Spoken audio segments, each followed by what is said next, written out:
Oh nee, dat is een kindje, dat is een kindje.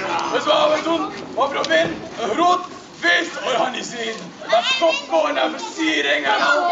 Van alles. Zodat het lang weer bij is. Dus we zeggen, ga je wel meehelpen? Goeie. Ga je wel meedoen? Dan moet je meegaan. Wat zegt ze? Ja? Om spelletjes te doen. Voor popcorn.